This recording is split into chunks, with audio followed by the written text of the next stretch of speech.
The real story of Adam and Eve, full Bible story explained. In the beginning, before there were cities, nations, or even a single human being on earth, God created the heavens and the earth. The world was empty and without form, but God spoke, and creation began. He created light and separated it from darkness. He created the sky, the seas, the land, plants, stars, the sun, the moon, animals of every kind, and everything was good. Yet among all creation, something was still missing. God desired a special creation, one made in his own image. So God formed the first man from the dust of the ground.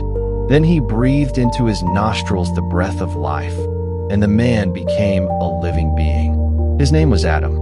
Adam opened his eyes and found himself in a perfect world unlike anything we can imagine today. There was no sickness, no death, no fear, and no suffering. Everything was beautiful and pure. God placed Adam in a magnificent garden called Eden. The Garden of Eden was filled with rivers, trees, colorful plants, and every kind of fruit. It was a paradise where Adam lived in direct fellowship with God. God gave Adam an important responsibility. He was to care for the garden and rule over the animals. As Adam explored creation, God brought every animal before him so he could name them. One by one they came: birds, lions, elephants, deer, and countless others. But as Adam observed the animals, he noticed something. Every creature seemed to have a companion. Yet Adam was alone. For the first time in creation, God said something was not good. It is not good for the man to be alone. So God caused Adam to fall into a deep sleep. While Adam slept, God took one of his ribs and created a woman. When Adam awoke and saw her, he was amazed. At last, he had someone like himself. God named her Eve. Adam and Eve lived together in perfect harmony. They enjoyed God's presence every day. There was no shame, no conflict, and no pain. God gave them permission to eat from every tree in the garden except one. In the center of Eden stood the tree of the knowledge of good and evil. God gave a clear command. You may eat from every tree in the garden, but you must not eat from this tree. If you do, you will surely die. The command was simple. God was giving them a choice. Love and obedience must be chosen freely. Without choice, obedience would have no meaning. For a time, Adam and Eve lived happily in Eden, but unseen by them, a fallen angel was watching. This was Satan, once known as Lucifer. After rebelling against God, Satan sought to corrupt God's creation. He entered the garden in the form of a serpent. One day, as Eve was near the forbidden tree, the serpent approached her. He began with a question. Did God really say you must not eat from any tree in the garden? The question seemed innocent, but it was designed to create doubt. Eve answered that they could eat from any tree except the one in the center of the garden. Then Satan openly contradicted God. You will not surely die. For the first time, Eve was hearing another voice competing with God's truth.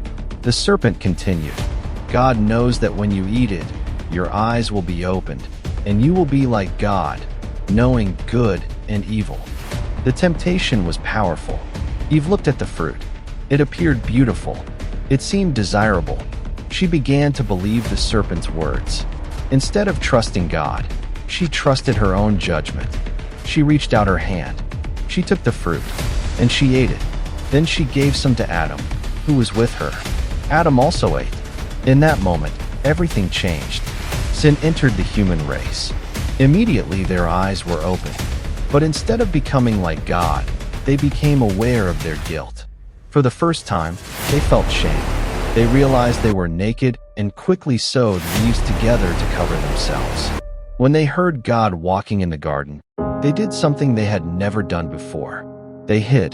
The relationship that had once been perfect was now broken. God called out, "Adam, where are you?" God already knew where Adam was. The question was an invitation for Adam to come forward. Adam answered that he was afraid because he was naked. Fear had now entered the world. God asked if they had eaten from the forbidden tree. Instead of taking responsibility, Adam blamed Eve. Eve then blamed the serpent. Sin had not only separated humanity from God, it had begun separating people from one another. God then pronounced judgment. The serpent would be cursed. The ground would become difficult to work. Pain and suffering would enter human life. And eventually, physical death would become part of the human experience. The perfect world was no longer perfect. Because God is holy and sin cannot remain in his presence, Adam and Eve could no longer stay in Eden. Before sending them away, God did something remarkable. He made garments for them. This was the first sign of God's mercy after humanity's fall. Even in judgment, God showed compassion. Adam and Eve were expelled from the garden, and angels guarded the entrance. The paradise they once enjoyed was lost. Life outside Eden was difficult. They worked hard for food. They faced pain, sorrow, and hardship. Soon they had children, including Cain and Abel. But sin continued spreading. Cain became jealous of Abel and committed the first murder in human history. The consequences of sin were becoming more visible with each generation. Yet God had not abandoned humanity. Even in the Garden of Eden, God made a promise. One day, a descendant of the woman would defeat the serpent. This promise pointed toward Jesus Christ. Incredible love. Even after humanity rebelled, God did not give up on his creation. Instead, he began a plan of redemption that would ultimately lead to Jesus Christ.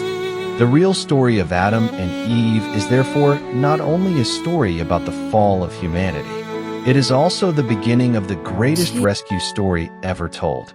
A story of grace, a story of hope, a story of redemption, and a story that continues to impact every human being today.